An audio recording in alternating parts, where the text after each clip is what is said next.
ജെഫോട്ടെക്കിന്റെ പുതിയ വീട്ടിൽ എല്ലാവരും സാധനം. അപ്പോൾ ഗൈസ്, നമ്മുടെ ഇന്നത്തെ വീഡിയോ എന്നുള്ളത് നിങ്ങൾ തമിഴിൽ കണ്ട പോലെ തന്നെ മഴക്കാലത്ത് ഞാനതങ്ങനെ ആ ഒരു ടൈറ്റിൽ കൊടുത്തത് വെറുതെ ക്ലിക്ക് ചെയ്യിപ്പിക്കാൻ വേണ്ടി മാത്രം കൊടുത്ത ടൈറ്റിൽ അല്ല കേട്ടോ. അപ്പോൾ ഞാൻ നമ്മുടെ ചാനലിൽ ഒരു വീഡിയോ ചെയ്യുന്നുണ്ടെങ്കിൽ അത് നമ്മുടെ ഒരുപാട് യൂട്യൂബേഴ്സ് നമ്മളെ കോൺടാക്ട് ചെയ്യും അല്ലേ, പല കാര്യത്തിന് വേണ്ടി കോൺടാക്ട് ചെയ്യും. എന്തെങ്കിലും വയലേഷൻ വരുമ്പോഴോ ചാനൽ പോകുമ്പോഴോ അല്ലെങ്കിൽ എന്തൊക്കെ കാര്യം ഉണ്ടെങ്കിലും സർവീസിന് വേണ്ടി കോൺടാക്ട് ചെയ്യും. അങ്ങനെ ഇന്നലെ ഒരു ചേച്ചി എന്നെ കോൺടാക്ട് ചെയ്തതെന്ന് വെച്ചാൽ ചേച്ചിയുടെ ചാനൽ റിമൂവ് ആയിപ്പോയി. ഓക്കെ, അപ്പോൾ അത് കഴിഞ്ഞ ദിവസം ഒരു മഴയത്ത് ഒരു വീഡിയോ ചെയ്തതാണ്. ആ വീഡിയോ ചെയ്തതിൻ്റെ ഫലമായിട്ടാണ് ചാനൽ പോയത്. ഓക്കെ, അപ്പോൾ ഞാൻ വിചാരിച്ചു അപ്പം ഈ ഒരു തെറ്റ് നിങ്ങൾ ആരെങ്കിലും ഒരാൾ ചെയ്യുന്നുണ്ടെങ്കിൽ നിങ്ങളുടെ ചാനലുകൾ നിങ്ങൾ ചെയ്ത് കഴിഞ്ഞാൽ നിങ്ങളുടെ ചാനലും റിമൂവ് ആയി പോകും. അപ്പോൾ എന്താണ് ഈ ഒരു പ്രശ്നം എന്നുള്ളത് നമ്മൾ ഇന്നത്തെ വീഡിയോ ആയിട്ട് പറയാമെന്ന് വിചാരിച്ചു. അതാണ് ഒരു വീഡിയോ ആയിട്ട് വന്നേക്കുന്നത്. നിങ്ങൾ പരമാവധി വീഡിയോ മുഴുവനായിട്ട് കാണാൻ ശ്രമിക്കുക. ആരും ഞാൻ ഈ പറയാൻ പോകുന്ന കാര്യങ്ങൾ ആവർത്തിക്കാൻ പാടില്ല. ഓക്കെ, ഇപ്പോൾ നമുക്കറിയാം യൂട്യൂബിൻ്റെ കമ്മ്യൂണിറ്റി ഗൈഡ്ലൈൻസുമായി ബന്ധപ്പെട്ട് ഒരുപാട് വയലേഷൻസും കാര്യങ്ങളൊക്കെ ഉണ്ടല്ലേ, ചെയ്യരുതാത്ത ഒരുപാട് കാര്യങ്ങളുണ്ട്. നിങ്ങൾക്ക് എല്ലാവർക്കും കുറേ കാര്യങ്ങളൊക്കെ അറിയാം. അപ്പോൾ ഇപ്പം പുതിയതായിട്ടുള്ള ഈ ഒരു മഴക്കാലത്ത് നമ്മൾ ശ്രദ്ധിക്കേണ്ട ഒരു പ്രധാനപ്പെട്ട കാര്യം എന്ന് വെച്ച് കഴിഞ്ഞാൽ, നമ്മൾ മഴയത്ത് നമ്മൾ പുറമേ ഉള്ള വീഡിയോ ചെയ്യുവാണെങ്കിൽ ഇപ്പം നല്ല തോട് നിറഞ്ഞ് നിൽക്കുന്ന സമയം അല്ലെങ്കിൽ എന്താ പറയുക നല്ല അപകടകരമായിട്ടുള്ള രീതിയിലാണ് ഇപ്പം നമ്മുടെ സാഹചര്യങ്ങളുണ്ടാവും. ഇനി അങ്ങോട്ടുള്ള കാര്യങ്ങൾ അങ്ങനെ ആയിരിക്കുമല്ലോ, മഴക്കാലത്ത് ഉരുൾപൊട്ടൽ കാര്യങ്ങൾ, നല്ല വെള്ളമുള്ള സ്ഥലം ഇങ്ങനെയൊക്കെ ഉണ്ടാവും. അങ്ങനെയുള്ള സ്ഥലങ്ങളിൽ ഒരു കാരണവശാലും കുട്ടികളെ നിർത്തി വീഡിയോ എടുക്കാൻ പാടില്ല. ഓക്കെ, അതാണ് നമ്മുടെ മെയിനായിട്ടുള്ള വിഷയം എന്ന് പറയുന്നത്.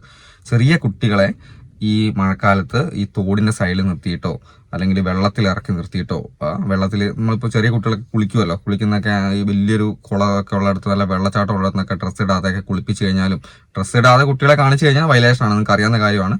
കമ്മ്യൂണിറ്റി ഗൈഡ്ലൈൻസുമായി ബന്ധപ്പെട്ട് സ്ട്രൈക്ക് വരാനും ചാനൽ പോകാനൊക്കെ ചാൻസ് ഉണ്ട്. അതേപോലെ തന്നെയുള്ള വയലേഷനാണ് കുട്ടികളെ അപകടകരമായുള്ള സാഹചര്യത്തിൽ നിർത്തിയിട്ട് വീഡിയോ ചെയ്യുന്നത്. മുതിർന്ന ആൾക്കാരുടെ പിന്നെയും കുഴപ്പമില്ല, പക്ഷേ ചെറിയ കുട്ടികളെ വലിയ വെള്ളക്കെട്ടുള്ളിടത്തു നിന്നോ അല്ലെങ്കിൽ ഈ മീൻ പിടിക്കാനൊക്കെ കുട്ടികളൊക്കെ കൂട്ടി മീൻ പിടിക്കാനൊക്കെ പോകുന്ന ആൾക്കാരുണ്ട് ഈ മഴ ആയിക്കഴിഞ്ഞാൽ. പക്ഷേ അപകടകരമായുള്ള സാഹചര്യത്തിൽ നിർത്തിക്കൊണ്ട് മഴക്കാലത്ത് കുട്ടികളെ നിർത്തിയിട്ട് വീഡിയോ ചെയ്ത് കഴിഞ്ഞാൽ നമ്മുടെ ചാനൽ പോകും. അതിൻ്റെ ഒരു തെളിവാണ് ഞാൻ ഇപ്പം പറഞ്ഞ ആ ചേച്ചീൻ്റെ ചാനൽ. അപ്പോൾ കൂടുതലും കുട്ടികളെ കാണിക്കുന്ന വീഡിയോ ചെയ്യുന്ന ആൾക്കാരാണ്. നമ്മുടെ ഫാമിലി വ്ലോഗൊക്കെ ചെയ്യുന്ന ആൾക്കാർ കൂടുതലും കുട്ടികളൊക്കെ ഉൾപ്പെടുത്തിയിട്ടാണ് ചെയ്യുന്നത്. പല രീതിയിലുള്ള വയലേഷൻസ് ഉണ്ട്. ഈ കുട്ടികളെ നമ്മൾ ഈ പച്ചക്കറി കരിയുന്ന സമയത്ത് അരിയുന്ന സ്ഥലത്ത് കുട്ടികളെ നിർത്തിയിട്ട് ചെയ്താൽ തന്നെ കത്തി വെച്ച് ഇങ്ങനെ ചെയ്യുന്നത് എന്നാൽ തന്നെ വയലേഷനാണ്. ചാനൽ ടെർമിനേറ്റ് ആകാനുള്ള ചാൻസ് ഒക്കെ ഉണ്ട്. അതേപോലെ തന്നെ ഡ്രസ്സ് ഇടാത്ത വീഡിയോസ്, കുട്ടികളുടെ ചെറിയ ഡ്രസ്സ് ഇടാത്ത ഷഡിയൊക്കെ ഇടിച്ചിട്ട് വീഡിയോസ് ഒക്കെ ഇട്ട് നമ്മൾ വീട്ടിലിരുന്ന ഡ്രസ്സ് എന്ന് വെച്ചാൽ ഫുൾ ഡ്രസ്സ് ഇടായിരിക്കുമല്ലോ ചെറിയ കുട്ടികളൊക്കെ പറയുന്നത്. പക്ഷെ അങ്ങനെയുള്ള സമയത്തൊക്കെ വീഡിയോ എടുക്കുമ്പോൾ നമ്മുടെ വയലേഷനാണ് അല്ലേ.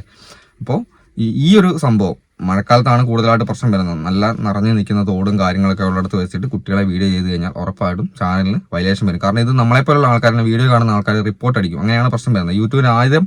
യൂട്യൂബ് ആദ്യം തന്നെ നമ്മൾ വീഡിയോ അപ്ലോഡ് ചെയ്യുന്ന സമയത്തൊന്നും നമുക്ക് സ്ട്രൈക്കോ കാര്യങ്ങളൊന്നും വരണമെന്നില്ല. ചിലപ്പോൾ 2, 3, 4 ദിവസം കഴിയുന്ന സമയത്ത് ഈ വീഡിയോ കാണുന്ന സമയത്ത് ഏതെങ്കിലും ഒരാൾ പെട്ടെന്ന് തോന്നുവാണ്, അവൻ്റെ മനസ്സ് തോന്നുവാണ് ഈ ഒരു വീഡിയോ ഇത് പ്രശ്നമാണല്ലോ, ചെറിയ കുട്ടി അപകടകരമായ രീതിയിലാണ് നിർത്തിയേക്കുന്നത് വെച്ചാൽ റിപ്പോർട്ട് അടിച്ച് കഴിഞ്ഞാൽ, കാരണം കാണിച്ച് റിപ്പോർട്ട് അടിക്കാം അല്ലേ.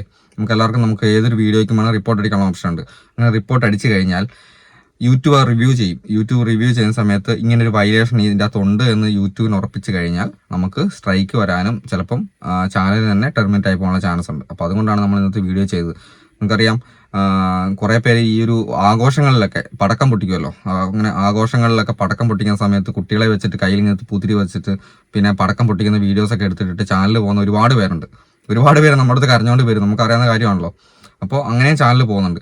അപ്പോൾ ഒരു രീതിയിലും കുട്ടികളെ വയലേഷനുള്ള രീതിയിൽ നിർത്തിയിട്ട് വീഡിയോ എടുത്തിടാനോ പാടില്ല ഇനി അങ്ങോട്ടെങ്കിലും. കാരണം പണ്ടൊക്കെ ആണെങ്കിൽ ഇതൊക്കെ സെർച്ച് ചെയ്ത് കണ്ടുപിടിക്കുന്ന മാനുഷികമായിട്ടുള്ള റിവ്യൂവും കാര്യങ്ങളാണ്. പക്ഷെ ഇപ്പം അങ്ങനെയല്ല, AI വെച്ചിട്ട് റിവ്യൂ ആയതുകൊണ്ട് തന്നെ എല്ലാം പെടപെടാതെ പരിപാടി കഴിയും, പെട്ടെന്ന് തന്നെ നമുക്ക് പണിയും കിട്ടും. നമ്മൾ ഒരുപാട് കഷ്ടപ്പെട്ട് ക്രിയേറ്റ് ആക്കുന്ന ചാനലല്ല. ഒന്നാമത്തെ കാര്യങ്ങൾ ആലോചിക്കണം, സർക്കംവെൻഷൻ പോളിസി എന്ന സംഭവം നിലവിലുള്ളതുകൊണ്ട് തന്നെ നമ്മുടെ ഒരു ചാനൽ നമ്മുടെ പോയി കഴിഞ്ഞാൽ അതിൻ്റെ പുറകെ പടപെടാന്ന് പറഞ്ഞ ബാക്കിയുള്ള ചാനലും കൂടെ പോകും. കാരണം ആ ഒരു ചാനൽ നമുക്ക് പിന്നെ റിക്കവർ ചെയ്തെടുക്കാനാകത്തില്ല. പിന്നെ ഈ ഒരു ചാനൽ ആദ്യത്തെ പോയ ചാനൽ തിരിച്ചെടുത്ത് കഴിഞ്ഞാൽ മാത്രമേ ബാക്കിയുള്ള ചാനലും റിക്കവർ ചെയ്യാൻ പറ്റത്തുള്ളൂ. ഒരുപാട് വിഷയങ്ങളുണ്ട് ഇതിൻ്റെ അകത്ത്. അപ്പോൾ ഫേസ്ബുക്കിൻ്റെ അകത്തായാലും യൂട്യൂബിൻ്റെ അകത്തായാലും എവിടെയും നമ്മൾ വയലേഷനുള്ള രീതിയിൽ കുട്ടികളെ വെച്ചിട്ട് വീഡിയോ ചെയ്യാണ്ടിരിക്കുക. അപ്പോൾ ഞാൻ ഇന്നത്തെ വീഡിയോ ചെയ്തത് ഇനി മുന്നോട്ട് നിങ്ങളുടെ ആരുടെയും ചാനൽ പോകരുതെന്ന് വിചാരിച്ചിട്ടാണ്. ഓക്കെ, അപ്പോൾ എന്തായാലും അടുത്ത ദിവസം വീഡിയോ കാണാം. ബൈ.